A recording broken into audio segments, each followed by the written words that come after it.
Welcome, welcome, welcome, you beautiful, beautiful people. How's it going? Welcome to the Elite Coaching Call, our weekly call where we get a chance to connect, to unpack, to redesign our lives, our businesses, get the most out of our day. I'm really excited. I have a lot of friends on here, some new friends. But before I get into it, I'm going to ask you guys all in the chat. Can you guys post the word that comes to mind when I ask, how are you feeling right now? What's the word that comes to mind when I ask you, how you feel right now in the chatty chat? I love it. Look at you guys. So on top of it. We've got pumped, ready to go. Fantastic. Ready, pumped. Chris, excited. Rachel Cooper, Jackie, yes. Jeff, Marco, Shiv, let's go. Heather, excited. Perfect. Ready to learn. Awesome. Natasha was up. Jason, Doza, keen. What a good word. Jen, great. Keith, vibing. I love it. Leveling up. Let's do this. Awesome. So a few things. First off, if you do not have something to take notes with, please stand up and go get a journal, a piece of paper. Sure, you can write it down in your computer if you want, but I'm telling you, writing things to paper is actually way more valuable. There's stats on it. There's science on it. I may be making it all up, but it's amazing. And if you could just default mute people, or we can set up the setting. But yeah, if you're not muted, please mute yourself just so that we can get the recording clean and crisp. And then today, every week is themed. So today is a sales focused conversation, and I've got something that's going to light your soul on fire and really help you understand maybe why your sales haven't been performing and what to do about it to fix it. And for me, every week, I want this call to be ROI positive on your whole year investment in this program every week. That is my goal. I sit down and I design these growth models for you. And I think today is going to be super special. So I do like the notes thing that's been going on. So take lots of notes, take pictures of them, and send me a message with your notes. I may not always respond, but if it's on social media, but like publicly share them or privately share them with me. I would love to see what you capture, what resonated with you, what you needed to hear most today. So be sure to do that. It's also a form of accountability for you. I just want to tell you guys, I love the folks that took action last week on the social amplifier framework and watching you guys post and shine your light. Keep doing that. We are going to be launching the habit tracking system. We've been testing out a few this week. So we'll be announcing more of that.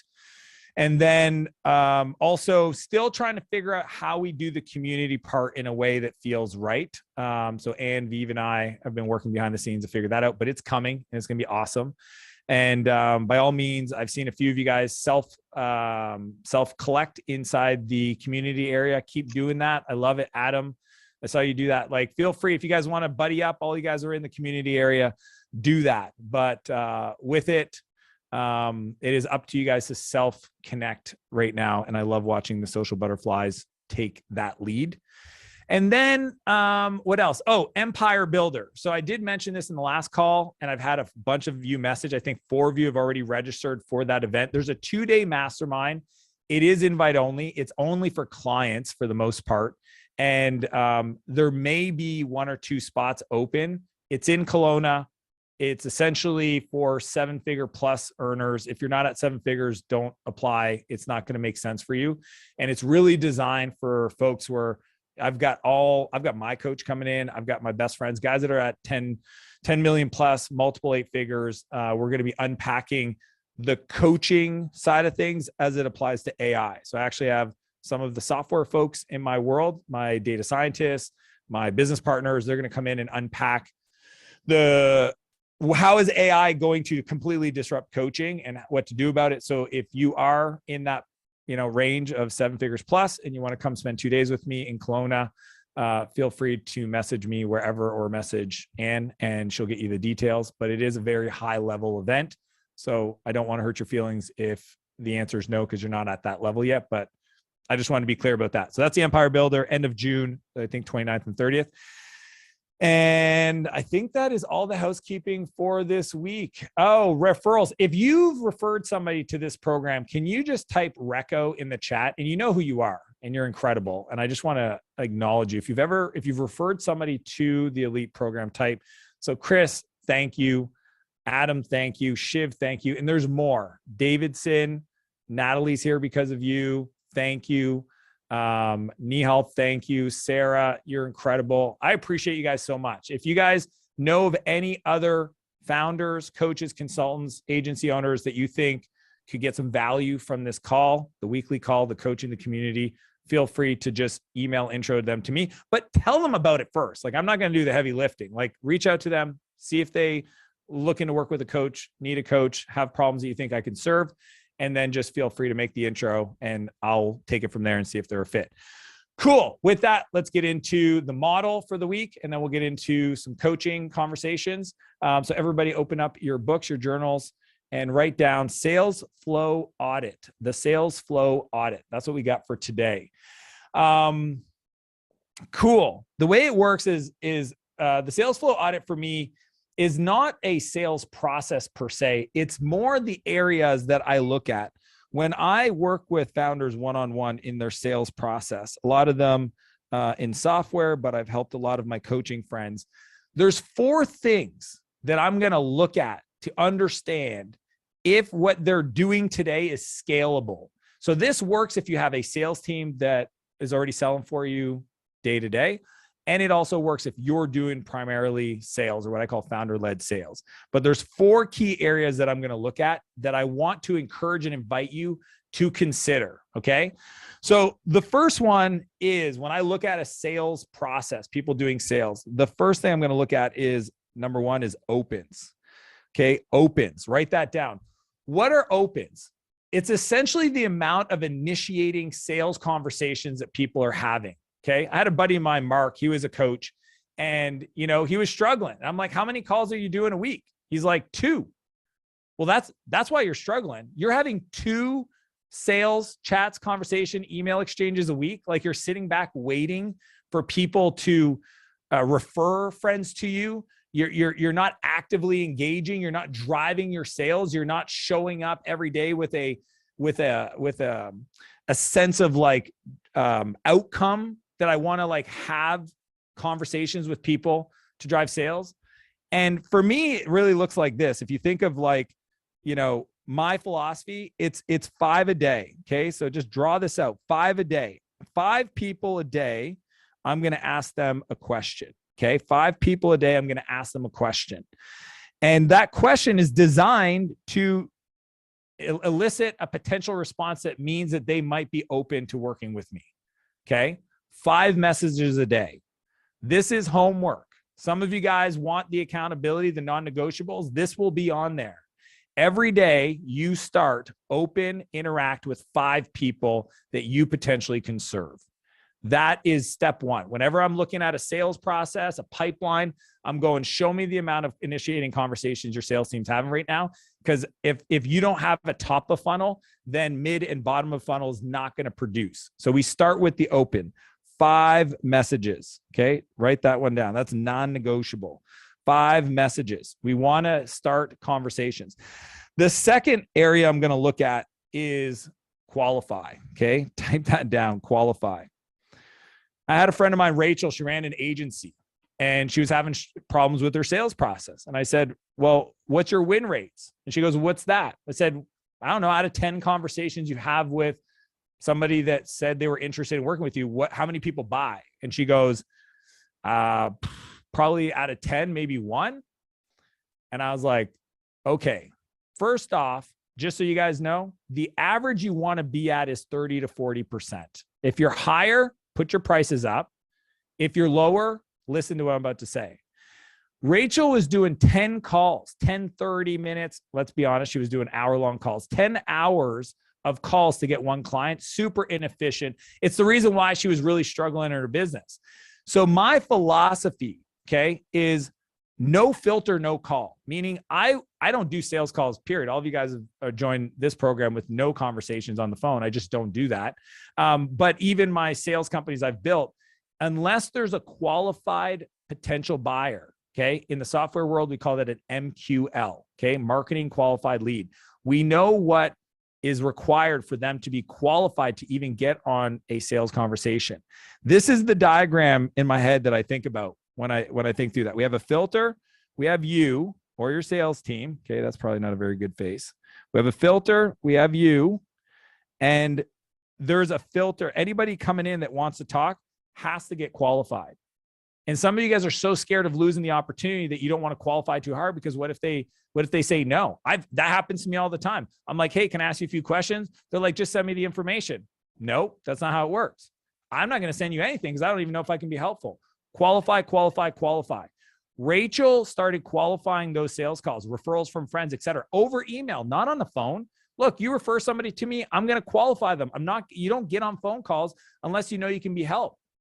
So to me, it's a respect of them and you to not waste your time. Some of you guys have a lot of noise in your sales process and you got to clean that up. Okay. So number 2 is qualify. If they're not the type of person you can serve, and I've identified a problem that you think you can help them with, and they have a desire to work with somebody to solve it, stop getting on your phone calls. Okay. Some of you guys are eating up your week. You're messing with your energy because you're talking to people that never buy. Think about this. If you go from sales call to sales call to sales call, and they're positive and they're exciting and they buy, the energy you're going to bring to the next call is going to increase your win rates just because of the pure energy of those conversations. You throw in some duds because somebody somehow guessed your email or filled out a form on your website, then you're messing your potential of actually serving somebody because you allowed that negative energy of somebody who wasn't qualified to get into your world. Let's stop that. Okay. We don't want to do that. Step 3, I just want to check in with everybody real quick in the chat. What do you liking best so far? What do you hear and what did you need to hear? I got Jeff saying no filter, no call. Love it. Awesome. What else? What do you guys hear? The opens, the qualify. What do you like best so far? 5 messages a day. Yes. Add it to your morning routine. I love it. Interact with 5 people. Qualify. Higher than 30, 40%. Raise your rates. Yes. We're going to dive into some really powerful stuff, but I really want to set the frame for how to do a sales audit so that as you build a sales team, you're going to do this with your team. If you have a team, you're going to go execute this audit. And this is why, to me, nobody teaches this stuff. They want to teach you a script, and I'm going to give you that eventually. But for now, we need to set the frame for how we do sales. So number 1, opens. 2 is qualify. 3rd is track. Okay. 3rd is track. I'm going to tell you a quick story about my favorite entrepreneur. His name is Pierre, and he is my brother. And I'll tell you what I love about Pierre. I love a lot of things about my brother, and many of you guys know Pierre. But I want you guys to understand that the reason Pierre is successful, amongst many reasons, is because when he sniffs an opportunity for somebody to buy a house, real estate, that's his business, he attacks that opportunity. I was at the CrossFit gym with him one day, and one guy screamed across the room to his other buddy and said, hey, did you hear Jean-Guy's building a house? And Pierre's like, who's Jean-Guy? He's like, oh, it's my doctor friend. Yeah, he just bought a piece of land. He's looking to build a house. Okay. I look at my brother, twinkle in his eye. I knew exactly what he was going to do. Pierre immediately left, found out which Jean-Guy, reached out to a friend of his that worked at the BMW dealership, got an intro to Jean-Guy, met with him like that afternoon, and was he was like, how did you even know this? And he's like, I was talking to a friend, CrossFit gym, somebody might've mentioned something. I don't know if we'd be a fit for you, but I just wanted to reach out and see if you wanted us to potentially put something together for you. That is what I mean by track. Okay. Some of you are loosey-goosey with your leads. Some of you have opportunities that are sitting in your inbox, in your social media channels, all over the place, on your phone, your text messages, and you're loosey-goosey. You don't write shit down. You don't copy stuff down. You don't track it in a spreadsheet. Gosh forbid you don't have a CRM. Sales auditing. I'm going to go look this. Once I make sure people are doing enough audit opens and look at qualifying, I'm going to go see what are they using for tracking. Okay. And the tracking for me is a few stages. There's like, if we want, you can break it down to as many as you have in your sales process, but I like to do 4. 0 are the opens. How many opens am I doing? And I'm putting that in my sales process. Okay. Cause I want to figure out, am I being more efficient? Then it's usually an initial qualification of, are they a fit, right? Do they even have the goods, the desires to work with you? Step 2 of the 4 steps, which starts with 0 because they're opens, is did you make the offer Okay. So once you qualify them, did you make the offer and did you follow up is number 3. I will be honest with you. Right now I'm building my own sales process for this group, and then I'm going to build a sales team. But my philosophy is I don't let up on anybody until they tell me no or go away. My follow-up sequence is they're on the list until they say no or go away. In my other companies, you might do a 21-day thing for different reasons, but for all of you guys, because I know your business is very well, if they're in stage 3 and they didn't say no to you, you should just follow up all the time. You should message. I'll message their spouse and be like, hey, did you hear from Bob? I was talking with Bob, but then he stopped responding and I'm just worried. Is he okay?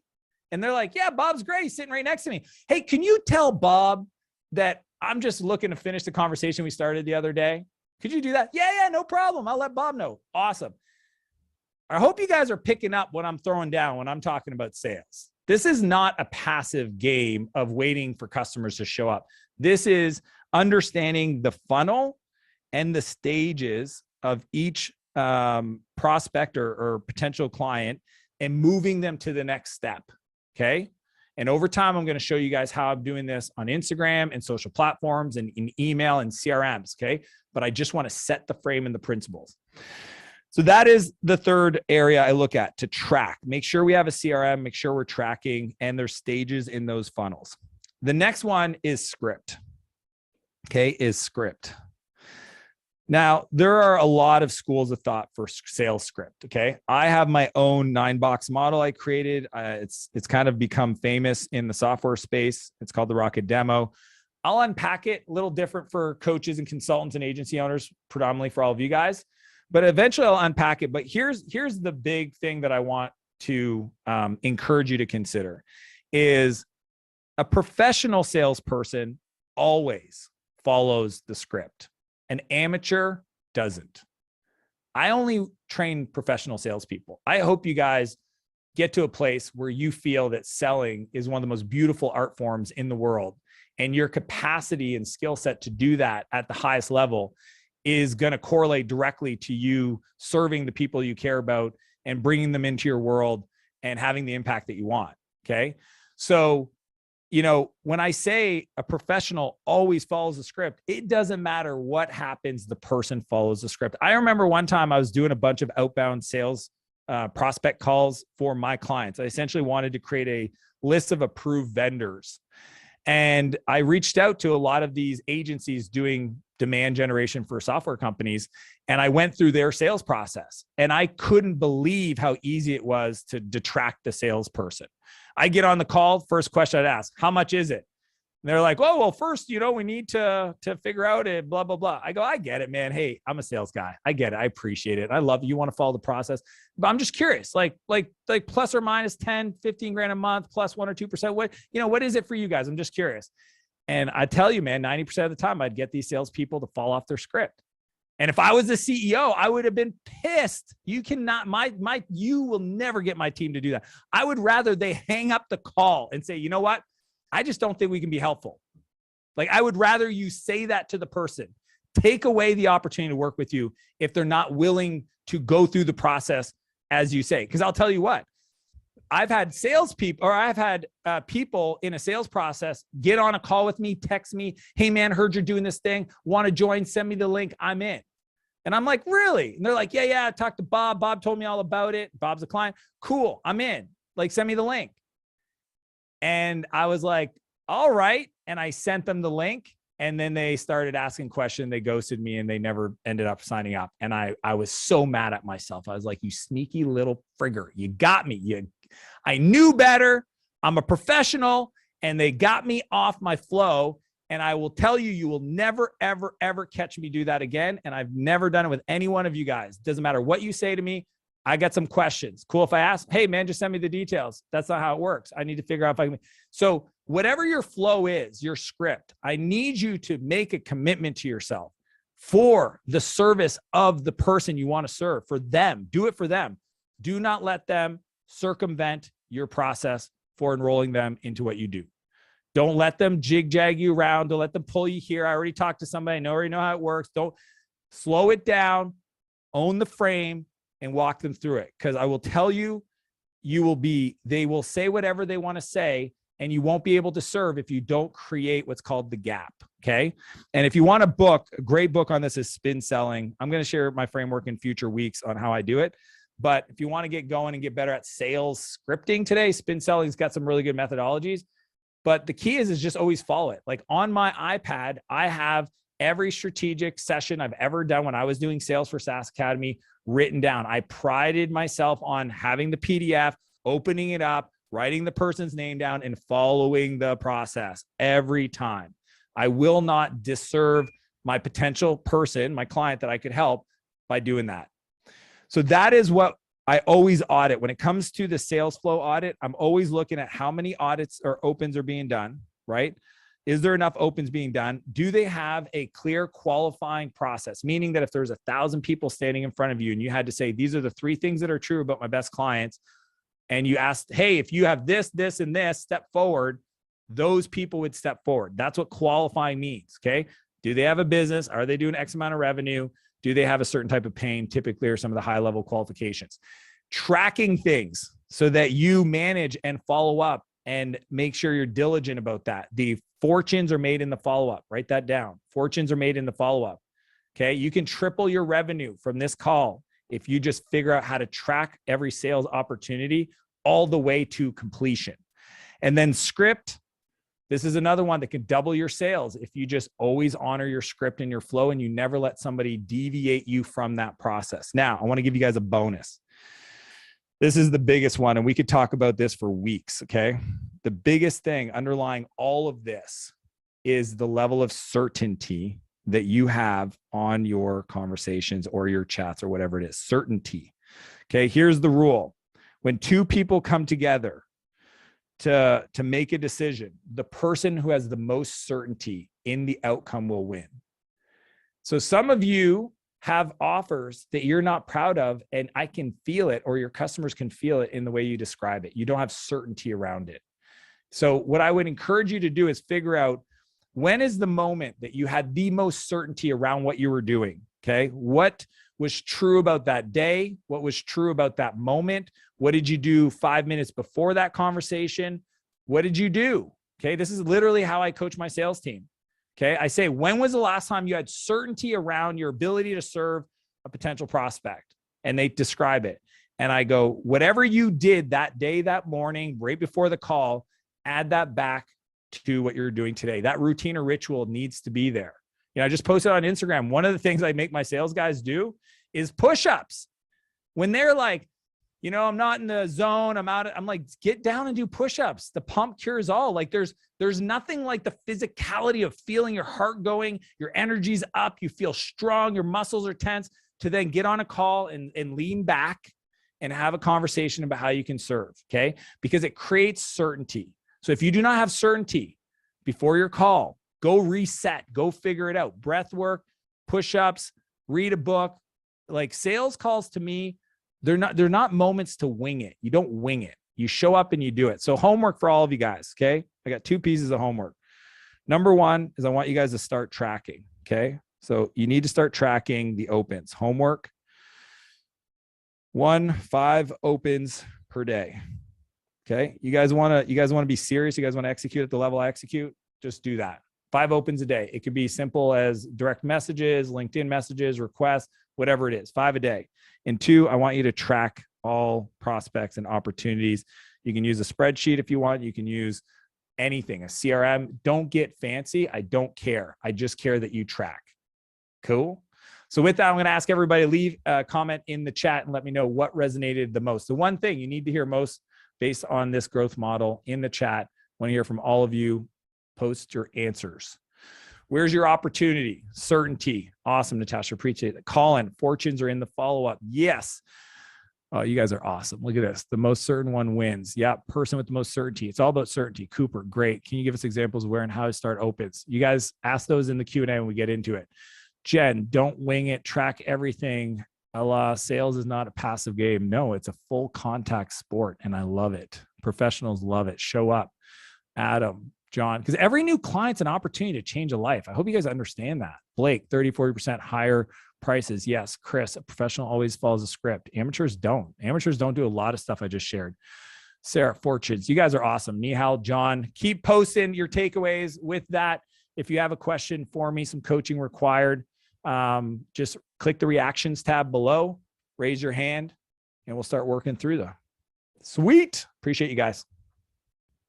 Reactions tab below, raise hand, and we'll start with Dave. Dave, unmute, and what do you got? Hey, Dan. Hey, Dave. Yes. So can you give us some examples on where and how to start these opens? Yeah. All your followers. Dave, do you have followers? Is this for you or cut in? For Karen. Perfect. Does she have followers? Yeah. Lots, right? Mm-hmm. She's awesome. So literally for her, what I would recommend is anybody that's engaged or viewed her latest stories, just click through, see if they're an entrepreneur. That's what I do. I just look and see if they're qualified. A lot of you guys are like, is this really Dan? Yeah, it's really me. Why? Because I really want to help people. So I like open up my Instagram and I look at the people that viewed my stories.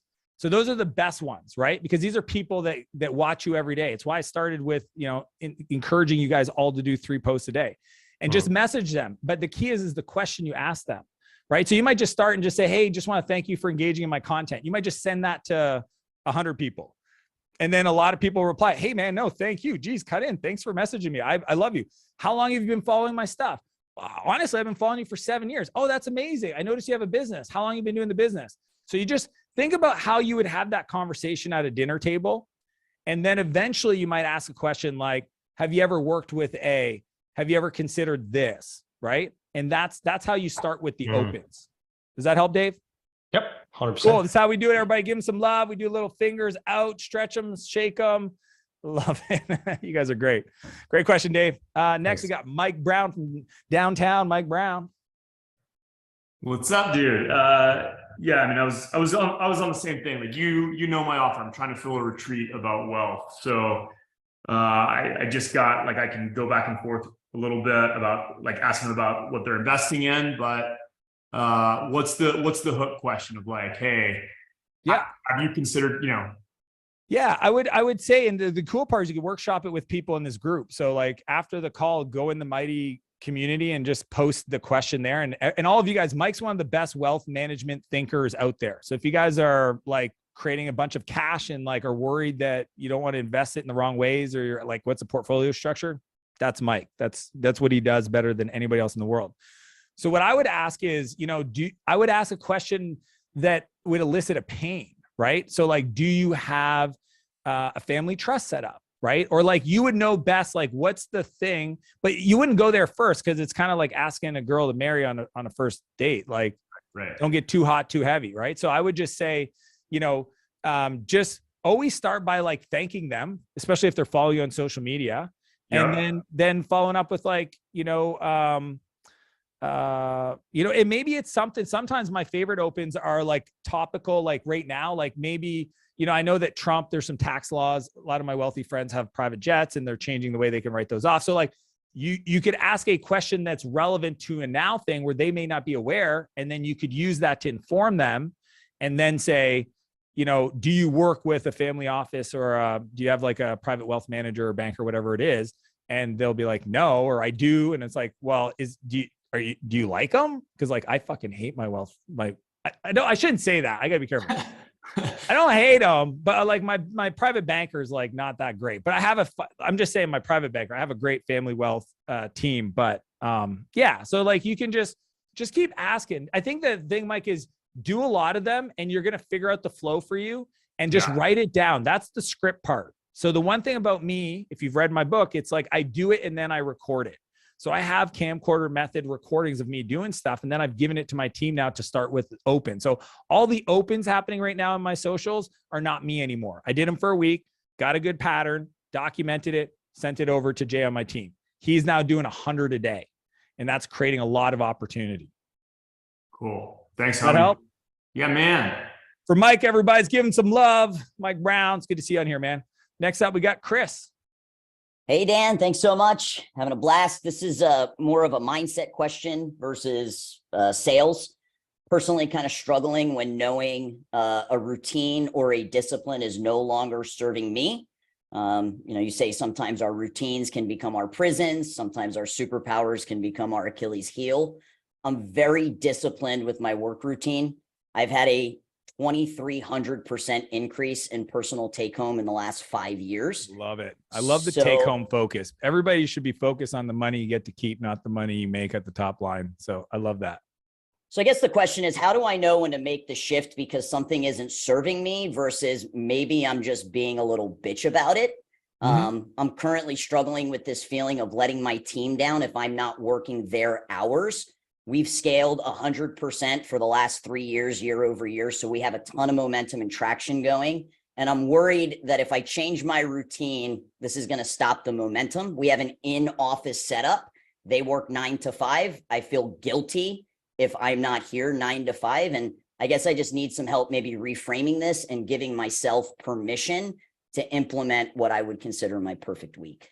Yeah, I love it. Yeah, it's a super great question. I'm just curious how many of you guys struggle with like the feeling of guilt if you're not showing up in a certain way for your team. Just type guilt in the chat. I'm just curious if like the way you want to change your life, you're worried that your team would judge you and you're worried about feeling guilty about it. Yeah, I mean, it's super natural.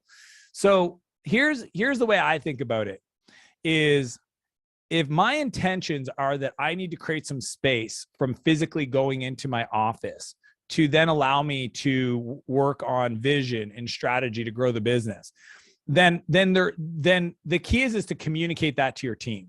Okay. So for context, like I might work 90 minutes in SaaS Academy a week right now. I have great leaders, great team members. They're doing their thing. But they also know that the more I work on me, the more opportunities I create out in the world, the more successful my book gets, that creates a ton of opportunity. So I would just make sure you communicate that. And for me, the conversation, I've shared this quite a bit, but I'll remind everybody, is if I know for my direct reports, and I expect them to know it for their direct reports, where they want to be 5 years, personally and professional, like dollar amount salary, living, like tell me about your life in 5 years, and 12 months, a year from now. And then I say to them, like, cool, I'm going to wake up every day to try to make those things a reality. They don't care if I come to an office, and they understand that, right? So I think a big part of it is just for you to try it out and then just communicate, right? I don't think it's right if you've been doing this, you've been coming to the office every day and all of a sudden you stop. I don't think that's the right move. I just think that communicating why you're going to be not there as much so that they don't like make up their own stories, because I think humans naturally do that.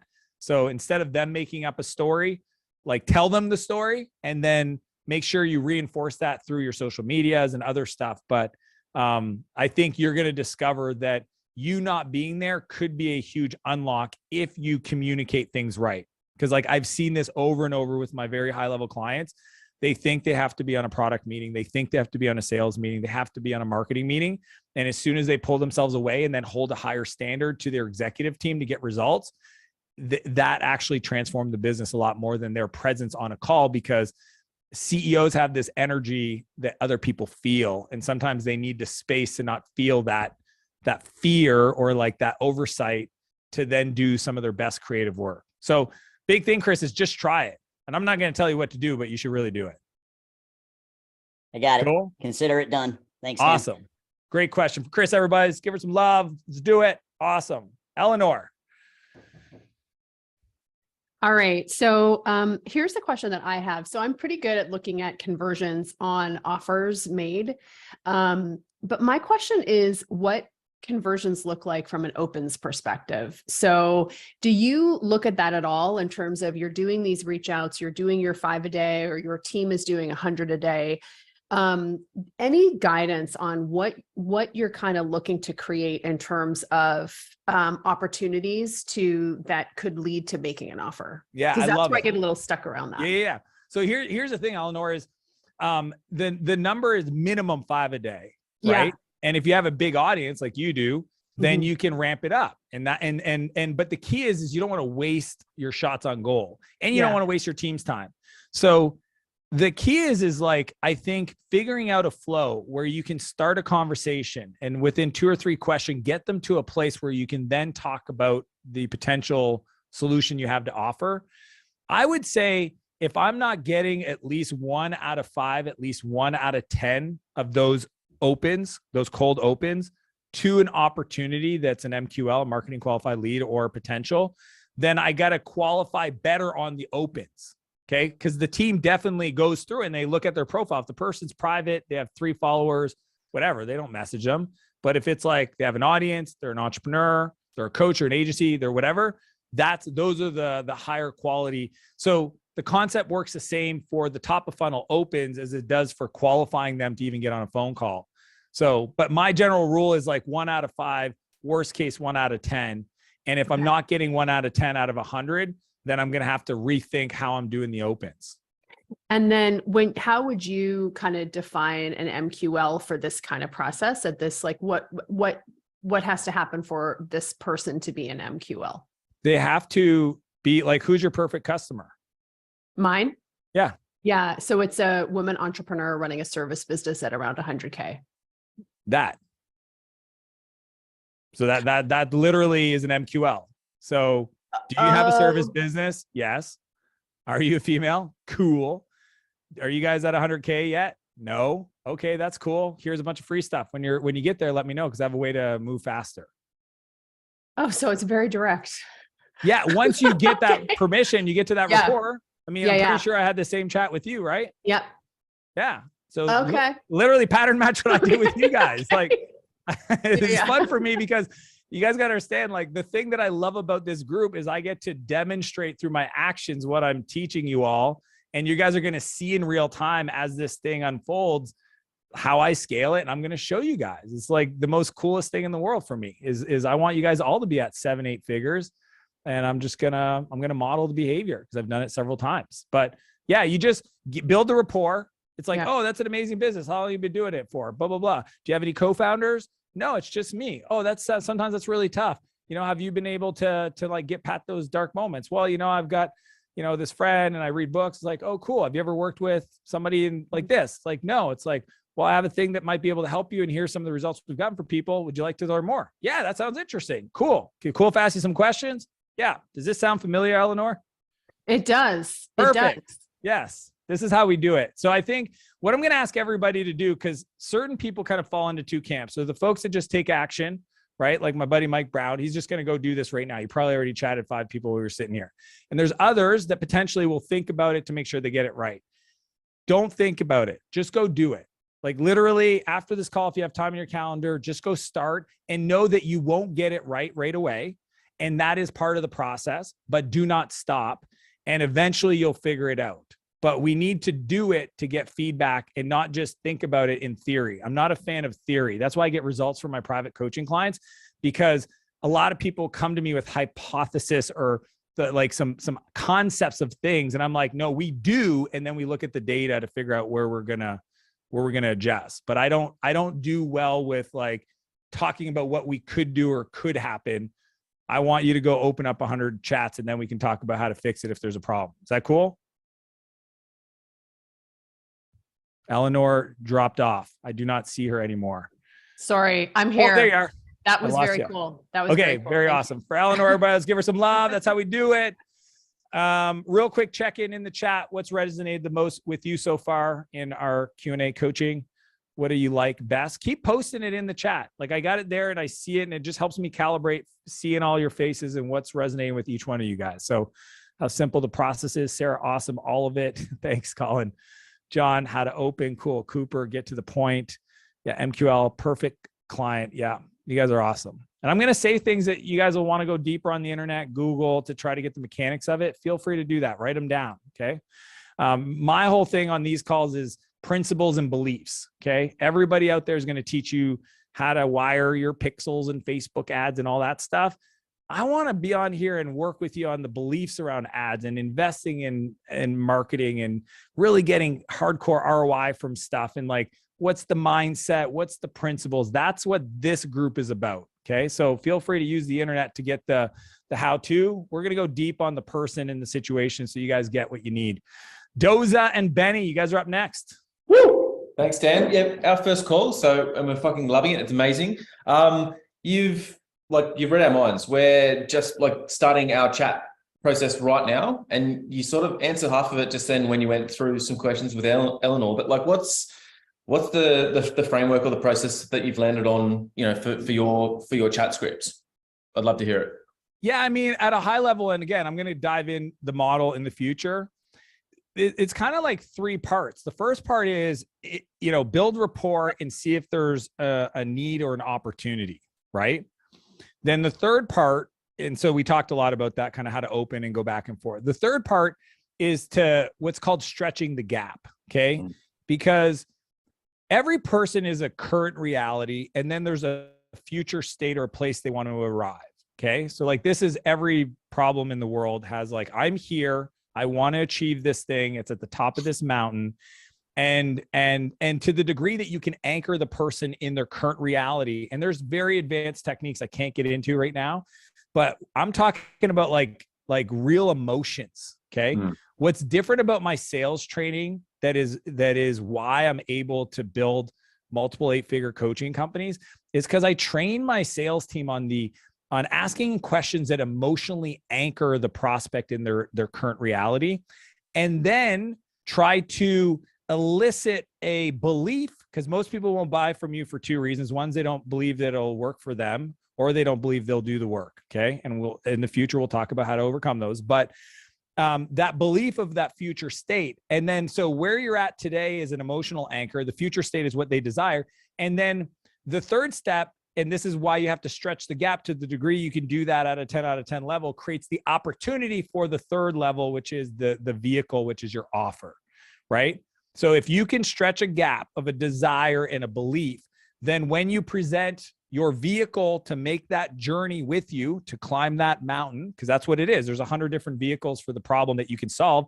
You have a specific one that you want them to choose.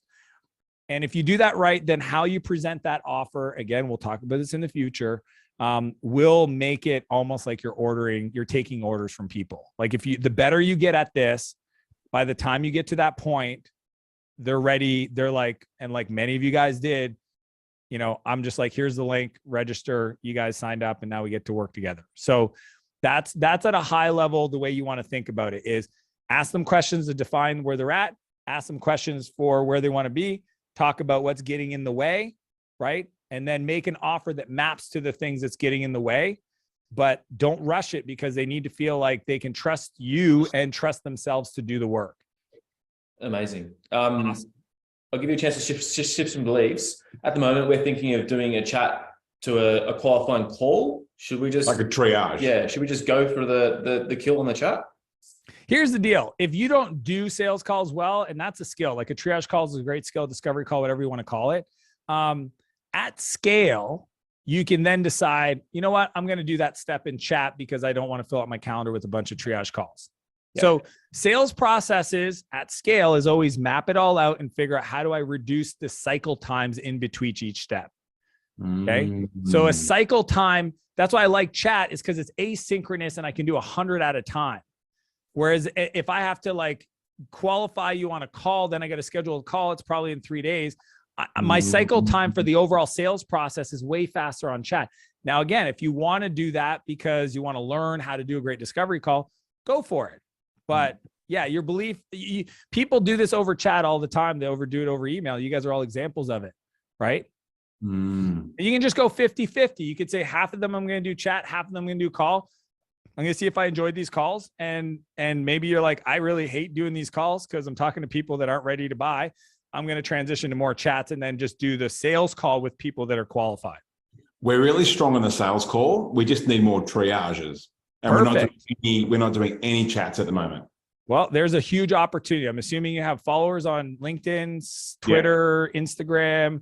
You can do a hand raise or email to your list, and you can just use that chat back and forth. To me, chat also includes email. Yeah. Legend, brother. I love it. For Doza and Benny, everybody's give them some love. Great question. Next up, we got Damien. Hey, Dan. So you mentioned the 30 to 40% is the target closing rate.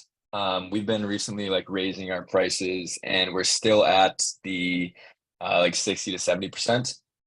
We're an agency, so I was wondering like where does it fall in like the actual value that you're offering and like the retention side of things afterwards? Because I feel like we can still like raise our prices even further, but what's stopping me is just like that retention and making sure that we're actually like delivering the value and like being actually worth that much. Yeah, I mean, Damien, there's a whole science around pricing. Okay. And when I say science, I mean like university degrees on being a scientist around pricing. Like when we do like some of my advanced clients, when I buy a company and we do a whole pricing analysis, there's everything from the Westendorp survey structure to figure out willingness to pay and all this stuff. So you're right that, hey, yeah, I'm at 60%, win rates, but then it could affect the downstream renewals or retention, right? So it's a closed system. You have to look at the beginning and the end. So I definitely encourage you to look at that. But if you're looking at the retention and it's not affected, then I would encourage you to put your prices up. Let me tell you a story. I was working with a lawyer. His name was Jamie. I love Jamie. He was like my first lawyer, and I trusted him. And a lot of my corporations, he held on to my minute books, and like it was just a fun relationship. And what happened is I got really big and really busy, and I needed more legal services, right? And most people would go to one of the big firms for a bunch of reasons, but I was like really excited to work with Jamie and help him develop his practice. And I'm a loyal kind of dude. That's just who I am. And I remember talking to him because, something he was working on for us took a really long time. And I was like, hey man, like we need to chat. Cause like, it sounds like you're really busy and I've got a lot of stuff coming and I want to kind of set up the foundation for us to do a lot of work together. He's like, man, I'd love to, but I got just so many clients and so many things. And I'm just like super busy. And I'm like, why don't you put your prices up? And he's like, what do you mean? I was like, Jamie, just put your prices up. I'll pay the new price. And I guarantee 60% of your customers will. And all these like small little dinky things you're doing, like wills, and I don't even know what he was doing, but just a bunch of stuff in a small town will go away. And he goes, oh, well, then they'll be upset with me. They may be, but you're not going to lose one of your top clients. Because here's the reality, dude. If you can't figure that out, I'm telling you, I want to pay you more, but I'm going to go somewhere else because I need the response time that you don't have the space to do. Okay. I've had this conversation with 100 entrepreneurs, most recently my barber. Okay. Awesome barber. Anytime you move to a new city, you find a good person to cut your hair. You want that person. Well, he got busy and I was like, dude, just put your prices up. And he's like, I can't do that, man. I'm already charging. And he's like, top dollar. I said, dude, you're not charging top dollar. Trust me. I know top dollar prices. You're not there. And he's like, really? And he listened to me. Okay. His name was Ryan. He raised his prices and he lost the bottom 20%. But you know what? He was available now for the people that are willing to pay the premium. He enjoyed those conversations better. He was making more money and his best clients were happy that they had the space in his calendar to book in. So yield pricing wise, he got a better deal. So my encouragement to you is look at the yield, look at the retention, but a 60 or 70% win rate tells me that you're not charging enough. Now you might, dude, if you're cool, Damien, and you're like, hey man, I'm happy with my economics, great, keep doing it. But if you don't have enough financial upside to build the team to buy back your time, that's exactly where you get it from that. Does that make sense? Yeah, totally. And that's something, I mean, we've been raising our prices and it's been a game changer for us. So yeah, and you can, dude, and there is companies in the world that have zeros attached to their prices compared to yours, and they retain those customers. It's just who you serve in at what level. Some people are willing to pay luxury prices, and that's totally fine. And you should charge that if you can deliver on that value. Cool. For Damien, everybody, let's give him some love. That's how we do it. Stretch the arms, get the body moving. Awesome. Next up, we got Kira.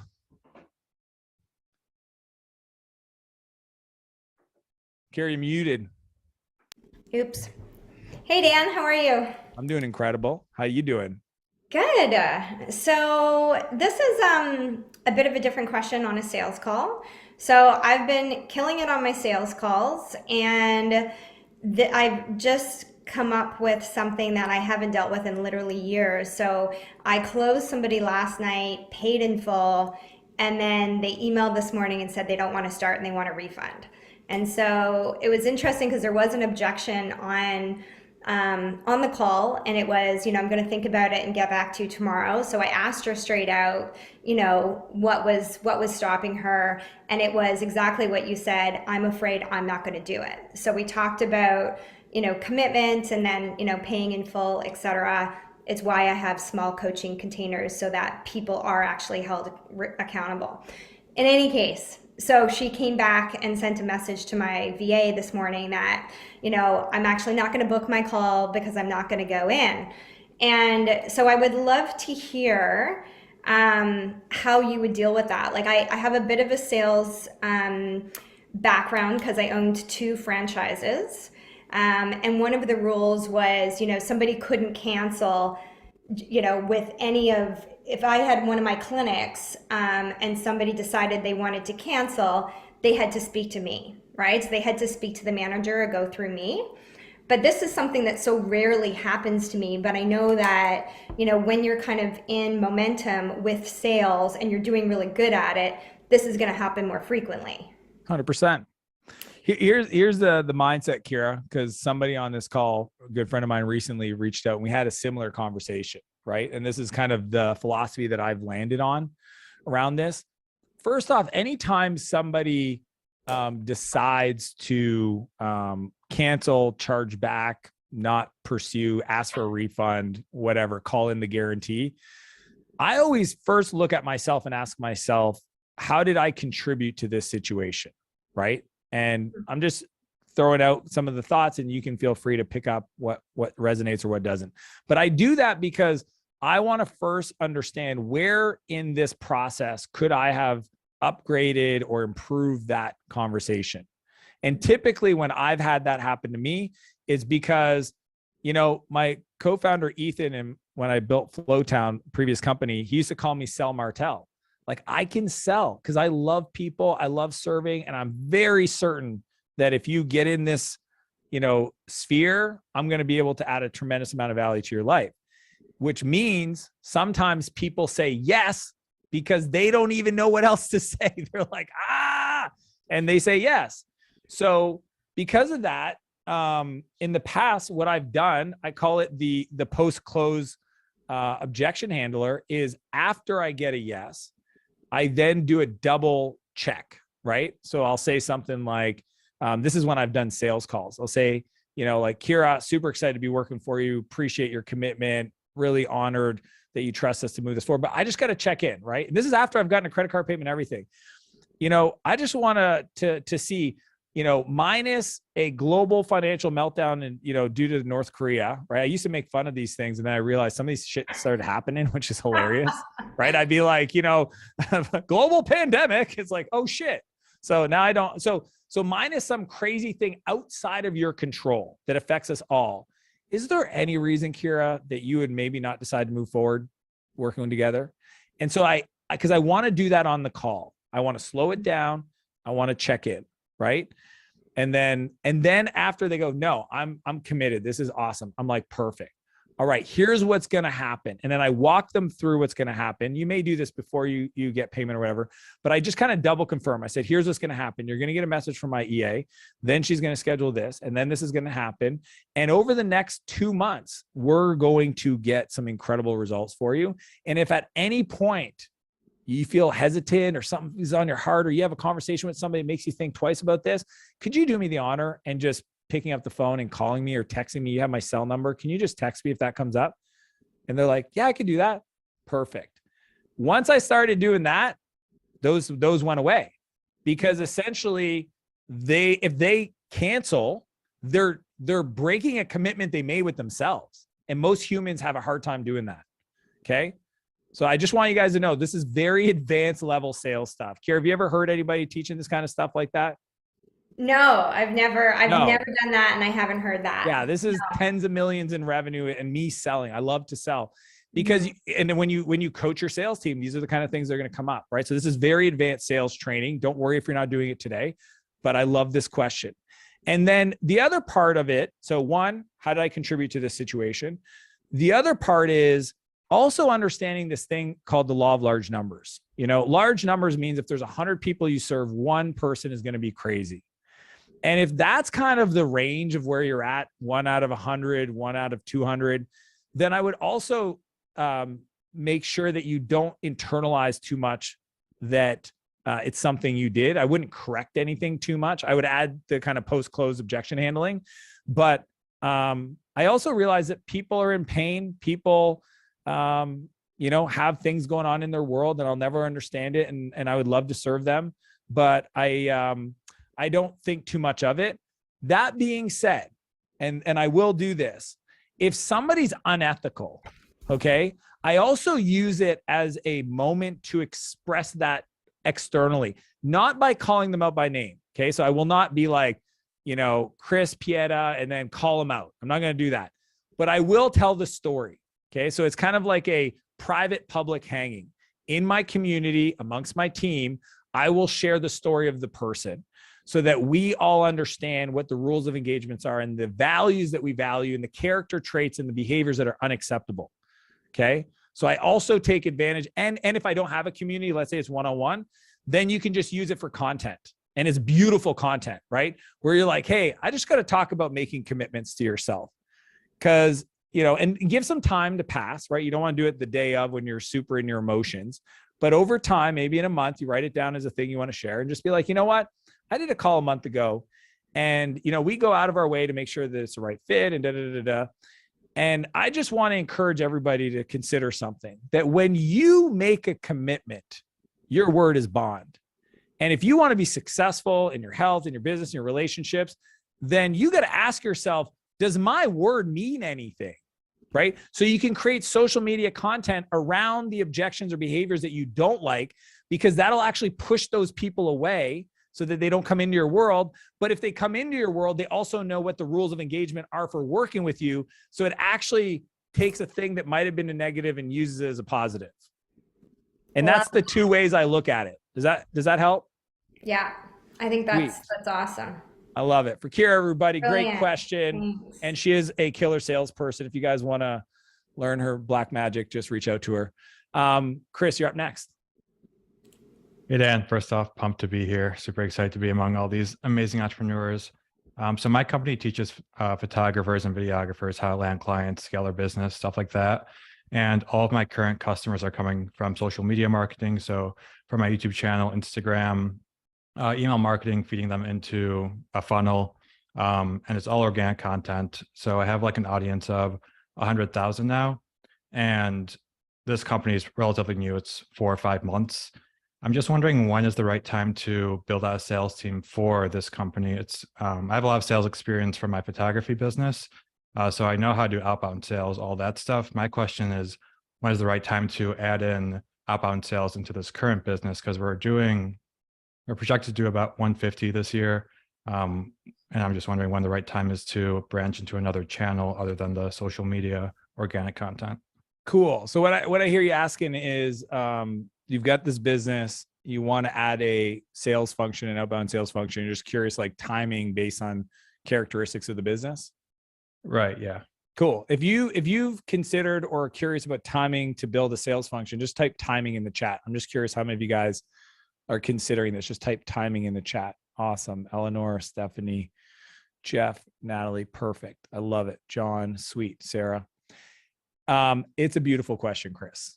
And I don't want to pimp my own stuff too much, but in this beautiful book, okay, if you haven't read it, I love you, but why are you in this group if you haven't read the book? Because it's got some really good stuff.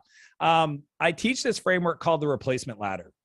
And the replacement ladder, I was asked one time by a friend, okay, Dan, buyback principle, got it. But if you were starting from zero, what would the sequence be? Right? What order would you hire people to buy back your time that you think is the right sequence? And my brain went to, okay, well, for me, it would be activities that there's enough volume that somebody coming into your world could take them off your plate, off your calendar, and would be the least amount of capital deployed to bring that person into your business based on the skill set or specialty that they would need to know, right? So when you look at the replacement ladder, it starts with administrative assistant. There's like nuance to this, calendar, inbox. So you guys should, again, go read the chapter because people miss the nuance. Then it's customer success, onboarding accounts, right? And really making sure people are retained and retention. Then it's marketing. So do we have enough demand flow, demand generation, kind of like leads? And then it's sales. Fourth level is sales. And the reason why is they're kind of like not revenue functions to revenue functions. So you can almost see how, admin, they usually don't do anything around sales or revenue marketing. Then it's like, okay, customer success, retention, right? It's not how many you get, it's how many you keep. Then it's marketing, let me get more top of the funnel. And then it's the conversion step of it. The way I think about sales is, and I'm doing this right now live for all of you guys in Elite, is I'm going to wait until, here's a better way to frame it. Whenever you're doing a function and you look at your calendar and it's a meaningful part of your calendar, let's call it 10 hours a week. You want to then take that function and break it down to the 20% of the activity that you can hire or give somebody else to do. So typically, let's say in sales, if I'm doing outbound opens on chat, the outbound open component, the first part of it can be a virtual assistant, right? And then you or whoever's doing sales keeps the rest of it. And try to keep growing that until the person's calendar gets to 25, 30 hours a week. Then they look at like, okay, what are you doing those other, in that process? Well, I'm spending a lot of time handing things over to somebody else, or I'm spending a lot of time qualifying. And then that might be a time where you then say, okay, well, I'm going to hire somebody else to just qualify. So I have openers, I have qualifiers, and then I'm still doing the final sales conversation, right? And I would keep doing that until you have enough volume to actually keep somebody busy, right? Because and you documented the process. So that's the other missing piece. Most people, and I'll tell you, one of my buddies, Nate, he had an agency, and he had read my book. This was like in February, and he was like messaging me, and I called him up and I was like, dude, tell me, like, what do you like about the book? He's like, man, it's so great, man. I just hired a sales guy. We're going to crush it. And I was like, how many calls a week are you doing right now? And he's like, 4. And I was like, Nate, I don't think you read my book, man. Cause that's not what I said to do. Cause I was like, what? Because I literally walked him through this, Chris. I said, why are you only doing 4 sales calls? He's like, well, we don't have enough leads to do more. And I go, why don't you have better marketing? He goes, I'm still busy in the delivery. And I go, why are you so busy in delivery? He's like, I fired my assistant and I haven't gotten a new one. And I was like, you literally painted back to me the thing that I shared. So to me, when do I hire a salesperson? Once I feel I have a repeatable, scalable model. Okay. What is a repeatable, scalable model? Everything we just went over in the sales audit. Do you have a structure for opens? Do you have a structure for this? Do you have a script for this? Do you have a tracking system, right? Because the worst part is some people hire sales people. Like I'm sure you're getting DMs all day long on Instagram. Hey, you want to hire some setters, some closers, blah, blah. That's not the hard part. The hard part is, do they come into a working system that you've proved, right? Well, like my director of sales, we're hiring very talented salespeople at SaaS Academy. The question he gets asked all the time is, what do your salespeople make on average? How quick do they make it? Great salespeople will join your team if you can show them that you've built an engine where they're going to go make money because they're going to do their part. So that's the way, to me, I always think about it, is I'm going to do it until it's a meaningful part of my calendar. Then I'm going to try to figure out, can I break these pieces apart, hire somebody part-time, virtual assistant to support me, keep building the engine. And if I can get a repeatable process that's producing X results over a 2 or 3 week period, maybe in a month, maybe 2 months. But honestly, I just need to see predictability over, let's say 4 weeks, 3 to 4 weeks. Then I can hire somebody, train them, and then see how they do. And I might do a 50-50 split of like, I'll do 50%, you do 50%. Let's see how that works, right? You just don't want to sacrifice your revenue engine in a business. And I think people are too quick to do that. And then they have to like backfill and fire somebody and then try to fix it. Does that make sense, Chris? Yeah, great. Thank you. Sweet. I love that question. Chris, everybody. That's how we do it. Next up, we got Heather. What's up, Heather? Yep. Hey, so just quick comment on what you're saying. I'm doing exactly that. I'm redoing my sales process right now because I just Awesome. let go of my last 2 salespeople.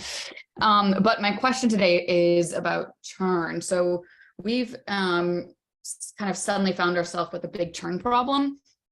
And I think a lot of it, we're having trouble getting feedback from our customers, but we did hear that one of our competitors is being super, super aggressive and massively undercutting us on pricing. They don't have the technology stack that we have. They don't have the added value that we do. So they're coming in and trying to lock up these super cheap deals.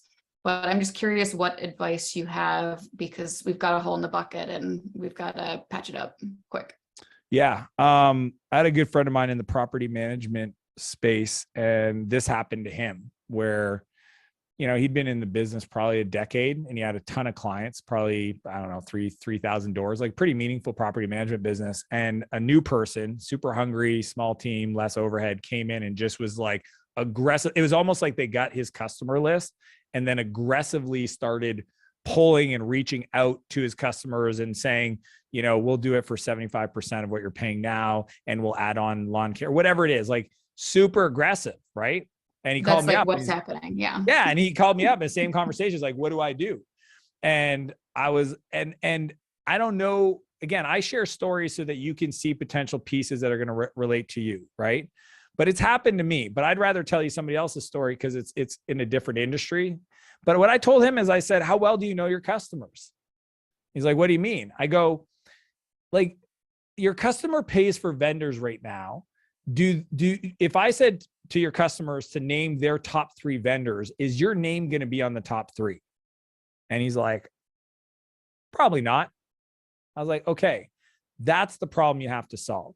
Because what I've discovered over time is that if you build a personal, deep, sincere relationship with somebody, they are not going to move from your business to somebody else's business for a discount, right? Because a discount is not enough. The discount is the beginning of a conversation, because most people are like, hey, I'd rather stay with the devil I know than the devil I don't. And I'm happy here, so I don't even want to go through the switching costs. So what I told him to do, because he had a lot of customers, and I said, first off, I called it smile and dial. Like, pick up the phone and start calling your customers and getting to know them and checking in. Hey, Mark, it's been a while. Just want to check in on your properties. How you doing? How's Bob? How's the kids? Blah, blah, blah, blah, blah. Hey, and then at the end, once he built that rapport again, he invited them to a dinner, right? So he invited them to a dinner because he's like, hey, I'm in your area, the city next Tuesday. Are you free for dinner? I want you to meet my friend Mark. Mark's really cool. He does this. I think you guys really enjoy it. I'd love to see you. Yeah, no problem. Perfect. Now he built a playbook for him to create top of mind awareness, TOMA, that's what's called, top of mind awareness, for his customers to be a preferred vendor in their mind, top 3. And that is how we compete against the, at minimum, not having a deep relationship with our customers that are worth tens of thousands of dollars per year. It doesn't change the strategic attack where your product might be falling behind and they have an innovation, but at least do that. That's like step 1. Let's go all in on building those relationships. And then the second one is to find the customers that are left and figure out why. And was it really just price, or was there a part of your product that they weren't happy with? And get really honest about what was missing, because oftentimes it's this and that. It's not just one thing or the other. And so to me, I get really personal. I'll like call them up. They'll be like, oh no, it's all good. I love you guys. I'm like, no, I really need a conversation. I'm going to come visit you guys. I'm going to come say hi. I want to talk. Right. And I want to look them eye to eye. And I want to say, where did we drop the ball? I get it. You guys made the decision. I'm not trying to win you back. I just want to understand what was missing. You can't hurt my feelings. I want to get better for my other customers. And there's an opportunity for you to teach me something. I'd love to learn it today. Do not hold back. Tell me the truth. And if you do both of those, you will find the answer to how to compete. I don't know the answer, but I just know the process to get us there. Does that make sense? Yeah. Awesome. I love it. For Heather, everybody, let's give her some love. That is how we do world-class retention. Okay. Get to know the customers on a personal level. All right. We got 3 more, and then we're going to call it a call because we're already over. Colin, what do you got? Yo, sir. Thank you so much. Loving this so far. And hello to all of you. Colin from London, Ontario. Dan, dude, I want to jump in. Just being medical, I have a couple of other sort of compliance hurdles to get to make sure that I don't get into hot water with my college. A lot of them being, Canadian-based stuff. Having medical chats with people and things like Facebook and Instagram. Not doing that. And so, do you happen to know of any good, Canadian-based platform to be able to help with some of that stuff to take care of some of the compliance issues? I don't, but No. I would look, maybe somebody in the community posted there, but yeah, you're looking for a HIPAA text message platform, probably, or email solution. But yeah, I mean, the social stuff, I also have a team and we do a lot of text message based stuff. So you can use a text message system as long as it's HIPAA compliant and Canada based. There we go. Okay, cool. Awesome. I'll take a look. Cool. Thanks. For calling everybody. Technical questions. Thank you. Again, always best in the community because I'm not a tools guy. I'm principles and mindset stuff, but I love it. John, you're up next. Hey, Dan. So I already have an external sales team, which, I realize that was a bad choice. They kind of gave me you can't refuse this offer. Like, whoa, I'm not ready for sales yet. They're like, all right, well, we'll just get it going. We'll make you extra, 30, 40K a month. And they did originally, right? But now it's gone down because they're not actually really that good. And so now I'm kind of stuck because I have money. I cut off other parts of my business. I have money that's coming in from the sales. These sales are starting to go down. And so I'm trying to figure out, what do I do here? Like, I was going to ask you, I mean, after reading your book, it's obvious that I need to do the sales myself first, get a process down, right? And then that would have been the right way to do things. But now that I'm in this situation and I'm kind of depending on that revenue, and then also, even if I try to cut over, right, they're in the DMs, they have a DMer, any advice there? Well, I mean, any vendor, I have this philosophy of, so let me unpack. Any agency, a vendor that I work with, I always set the rules of engagement, and it's always upfront. I give them everything we have so that they can learn from within. And then I also set up the reporting and metrics. So we negotiate the measurement and I put it on them to report to me every week. And I set the thresholds for what's red, green, and yellow.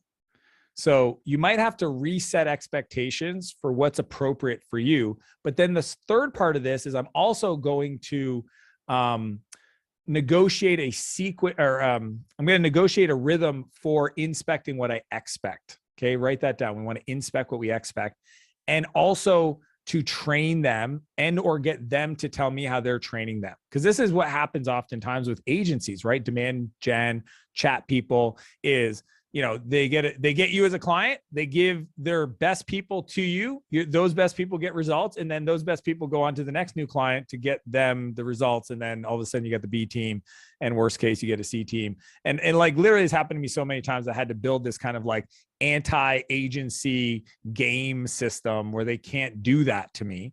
But that's what I would do. I would definitely reset, audit, look at, coach up, ask them for their playbooks and say like, hey, here's the performance level. Let's measure some of this, because right now I have no visibility into it right now. And see what they do with that. I mean, you might have to cut your losses and move on. But the worst part about having somebody in there today is, there's inherent goodwill that you've built up, and they're burning through that in an inefficient way. So Right. You might want to try to recuperate that by like trying to work through them to do that. But if the longer they're at it, the more it's going to cost you. You're just not even aware it's costing you because they're being inefficient.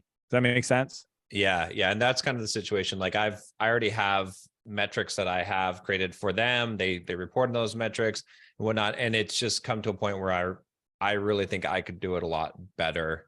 I'm just trying to figure out how to make that transition. I guess it just, just get in there and document. Sometimes I'll ask my vendors, can you document your guys' current process? And they may, and they may not. So I'll start with the baseline, and then over time, I'll just bring in my own person and I'll get them to start the opens and say, hey, if you see anybody start a chat that looks like this, do not engage. I'm testing something myself. Right. Perfect. Yep. And then you just roll into your own team. That makes sense. Thank you. For John, everybody. And then finally we got Adrian Hazy. Is that Adrian or AJ? Is that what you're coming on here as? That's what it's Like, got. is that AJ's brother? What's up, man? How you doing, buddy? I'm excited to be here. My first call. Yeah, it's good to have you, man. Yeah, I'm in Kelowna as well, and really high quality and high caliber questions from everybody in the group. So I'm excited. Dude, to be this part of group is stacked. I just want you to know, because I know how incredible y'all are. Like AJ is one of those people you guys all want to get to know, but honestly, you're all like that. So be sure to connect in the community and whatnot. But yeah, high caliber people and great questions so far. What do you got, AJ? Stoked. So as you know, I've built a nice little 8-figure real estate business here, and I've gone in the last year and I've sort of been dabbling in the coaching space, and I've got, I've done about 150 grand in coaching revenue over the last 12 months, nothing crazy. And I've realized one-to-one coaching isn't really for me. I want to move to more of a one-to-many model, similar to what you're doing here. Trying to figure out A, how to price it based on the quality of problems that I solve, which are quite high, and B, whether it's sort of a hybrid model whether I should add one-to-one coaching as well as a mix with a very small amount. I only really want to allocate maybe 5 hours a week total to this whole thing, and I want to build a team. I'm big on the buyback principle. Your book speaks right into my ethos. I've done that once. I want to do it again. What would be your advice here in terms of how to scale a coaching company, given my limited bandwidth? And I do have the ability to kind of fund it initially. So what would you do if you were in my shoes? I would do exactly what I'm doing. I mean, if your assistant has capacity, so all of you guys have gotten to know Anne, and Anne's functioning in the role of kind of support right now, right? Customer success. And I'm just executing the replacement ladder in public with all of you guys. So offer wise, R&D, what I'm doing, man, rob and duplicate. Like it works really well, right? I've got a great pricing strategy structure. And this is for a lot of you guys that have been curious about how do I launch a leverage coaching program. Feel free to literally do exactly what I'm doing, copy, paste my stuff, change it. You guys have permission to do that. But Adrian, or H, man, your name's throwing me off. But anyways, AJ, the reason what I like about the structure is I do offer the private, right? And some of you guys have taken that. And what's cool is, you can get the private 30 minutes once a month, which is awesome. Because what people sometimes underestimate is somebody that's been doing this for like yourself, 15, 20 years, like your ability to add massive value in 30 minutes is actually incomprehensible. Like most people have never experienced that. Like I have one of my best friends and he charges a lot of money for his coaching, but all the value is in the first 2 hours. And I'm like, dude, slow your roll, man. Like, why are you? Because then all of a sudden people after 3 months, they feel they have regret because they're like, well, man, I paid you for the year, but like you keep saying the same stuff you told me in the first 2 hours. Like, and then he feels like he's on this dog and pony show. It's like, dude, just go to 30 minutes once a month and let them do the homework and get the results. But yeah, feel free to R&D my offer because I think, I've split tested it. It's working really well. Feel free to put your prices up if you think the market wants. I actually kept my prices artificially lower than normally. And so I know a lot of you guys are like, what the fuck is it? A lot of you guys are like, is this really Dan? And B, why are you doing this so cheap? It's just because of what I want, man. I really want a community that are bought into the buyback principle, that value the same things like you. I mean, AJ and I are neighbors. Like he's a very high level dude, but I wanted to work with him. I wanted to work with all of you guys. So I would consider pricing it to the level of filter of the people that you want to work with so that you don't end up having people sign up that you don't want to spend time with. But the truth is if you follow my process, you're going to qualify everybody and it's an invite only anyway. So you'll get to choose. But what's great about the price point, I think, of what I'm doing, it's something somebody can make a decision over text, right? So no sales calls, and you can scale it, right, with your audience. And you can invest in media to build your audience. I mean, if you haven't watched my Instagram, we're adding almost 1,000 people a day right now. It's gone crazy. And over time, that's going to snowball so that I'll be able to serve a lot more people in a very leveraged way. And, Jackie was just here doing a VIP half day with me 2 weeks ago or a week ago. I like the VIP days, right? Those are really fun too. Get to show them Kelowna and dig into their business and unpack some stuff. So yeah, I'd say offer wise, just change the title of the stuff and copy and paste, man. R&D, rob and duplicate. I'm a super fan of that. I encourage it. And the more I keep rolling things out. So then it would just literally be, does your assistant have the space to do this? If not, have somebody help out. If you don't want to do the sell by chat, which I encourage you to do it at first, do that, build the playbook. and then hire somebody to do that chat part. And if you think about it, that's really the only two major deliverables, right? Somebody that helps out with community and scheduling, and somebody that helps with sales. And then you show up for your calls and, shine your light, do your magic. Yep. Pretty clean and simple. It is. It's so clean. People want to complicate it. They do. They do. I guarantee people are going to take what I'm doing. They're going to try to do it, and they're going to add a bunch of shit that frustrates them, that they hate doing, and da-da-da. And then it's like, why is it complicated? It's like, keep it simple.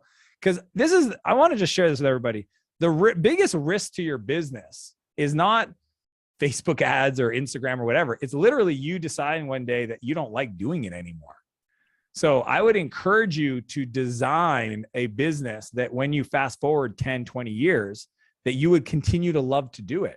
And if you're adding stuff that you go in 20 years, I wouldn't love to do this, don't add it today, and just try to honor your preferences for how you want to show up in the world. Some of you guys love people and events. I know some of you guys run incredible events. Cool. That's your jam. Do that.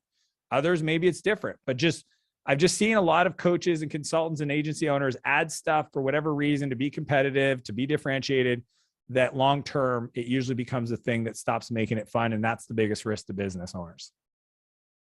Well said. Cool. I love it. For AJ, everybody's give him some love. Cool. With that, homework again, quick reminder. Actually, I'm going to ask everybody, can you guys do me the honor and post in the chat and let me know what resonated the most? The one thing you needed to hear today from our call, our conversation, the growth model in the chat. What did you need to hear most? I want to hear from everybody. And please, if you took massive, cool, especially if they're highlighted, colored notes, send me a message with a picture of it. I would love to see that. It's a good feedback loop for me to understand what resonated the most. Denis, what do you got here? I'm just going to read all you guys. All heart inspiring. Thanks, Denis. Cooper, 5 opens a day. There we go. Consistent 5 conversations. Sell more by chat. Yep. Open fucking chats. Yes. Yeah. Wes, your Twitter is millions of dollars in your Twitter account. I guarantee it. Doza, open. Awesome. Chris, sweet. 5 opens a day. Love it. Opens. You guys are incredible. Let's give some love to Ann and Vive on my team for helping out. You guys don't know, but they're behind the scenes making it all happen. And again, if you guys are interested in the Empire Builder event, it is for 7-figure plus. Send me a message. I'll send you the details. Honored to serve. Can't wait for the next call. Talk to you soon. Peace. Later.